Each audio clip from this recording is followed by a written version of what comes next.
Namatini maduda badara kokon Kobata enyada Gammadu garankon Nadak kabi malesi kudara bikon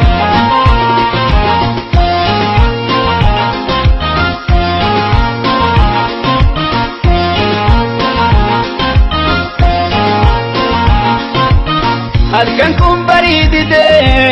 nutti dheerate karaan Rabbi nuuf birmaduun jireenyi nu jeeqera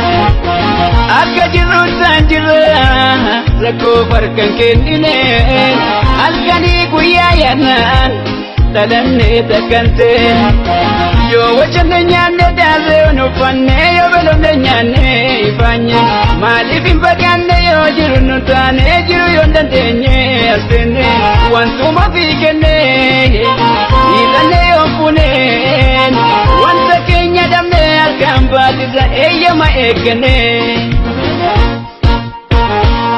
gammadeen boqatu keessi kun rafeeran galfatu cinaachi kun furmaata baay'isa jireenyi kun narraa buusi yaa rabbii kun gammadeen boqatu keessi kun rafeeran galfatu cinaachi kun furmaata baay'isa jireenyi kun narraa buusi yaa rabbii kun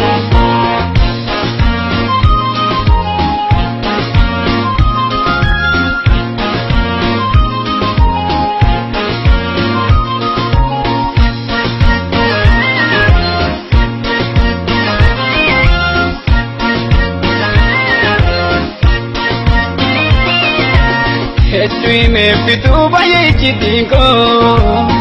Namatini maduda badara kokon Kobata enyada Gammadu garankon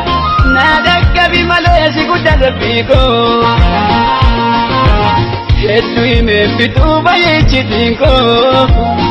Namatini maduda badara kokon Kobata enyada Gammadu garankon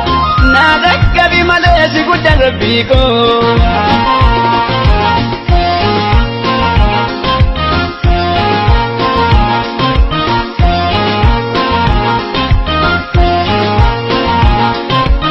Ekerannu barbama jiranin kabajaman Toltuman nu godhanin maqaan isaanii waamama kan lafee nu cabse addas nu keessa jiran seenna dhibbisee hireen nu hiyyoomsaatiin jira yoo wajjinne nyaanne daasee nufanne yoo beelofne nyaanne ifaanye maaliif hin baqanne yoo jiru nu taane jiru yoo dandeenye asenne wantuma fi kenne hiilanne yoo funeen wanta keenya dhabne harkaan baatisa eeyyama eeggane gammadeen boqatu keessi kun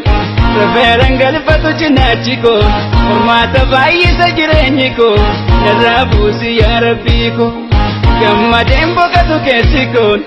rafeeran galfatu cinaachi kun furmaata baay'isa jireenyi kun narraa buusi yaa rabbii kun gammadeen boqatu keessi kun